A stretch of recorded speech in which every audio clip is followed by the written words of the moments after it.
Coach Tim, ganito katindi ang pagkainis sa ginawa ng Hinebra sa nangyari kontra Meralco. Justin Brownlee gustong gusto at pinuri ng assistant coach ng Milwaukee Bucks na si Coach Mike Dunlap. And ika nga ni Kuya Kit, pangalawang buhay. Masamang nangyari sa kanya na di inaasahan. Injury na naman. So bago nga natin talakayin yan, shoutout po muna sa mga solid nating ka-teammate na sila Christopher De Los Santos, James Paul Cadayona, JJ Sibum, Caps Rodel Official, and Joselito Manlapas.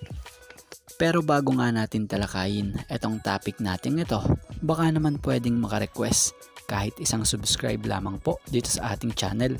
At kung mabigat naman ito para sa inyo, kahit isang like and share na lamang po, malaking tulong na po yon.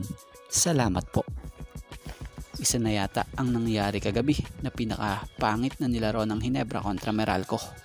So sa larong ito grabing samot-saring sama ng laro talaga ng Hinebra, mapa-opensa o depensa.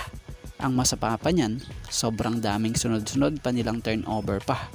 Kaya naman si Coach Tim dito nag-inusok at galit na galit sa mga players niya dahil hindi magawa ng ayos yung laro nila.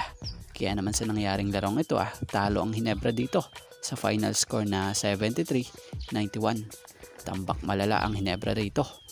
Isa na nga lang ang nasabi ni Coach Tim para dyan sa nilaro nila. At ito nga'y embarrassing, that's I've got to say. At mapunta naman tayo sa kabilang topic patungkol kay Kit Jimenez. Bad news ito dahil injury na naman si Kit Jimenez na isang SMB guard.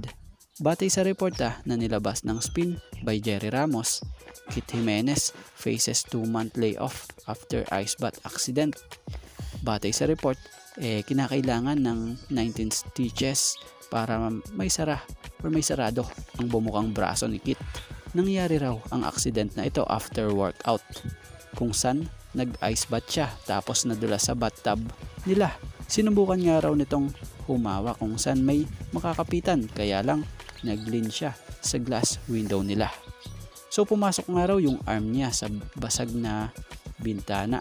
Kaya ayun ang nangyari, nawakwak ang braso niya.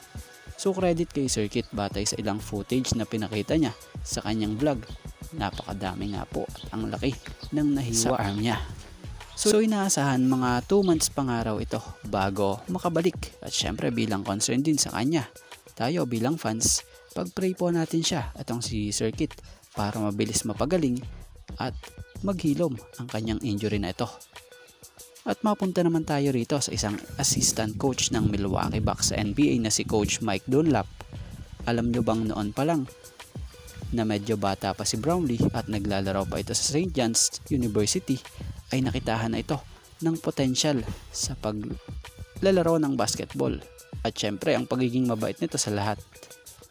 Ayon nga sa dati niyang coach na ngayon ay assistant coach na ng Milwaukee Bucks na si Mike Dunlap, sobrang talino daw nito maglaro. Kayang mag-create ng sariling puntos at napakabuti pa niyang kakampi. So yan nga, ganan nga po kabilib kay Justin Brownlee ang dati niyang coach sa St. John's na si Coach Mike Dunlap na ngayon assistant coach na ng Milwaukee Bucks.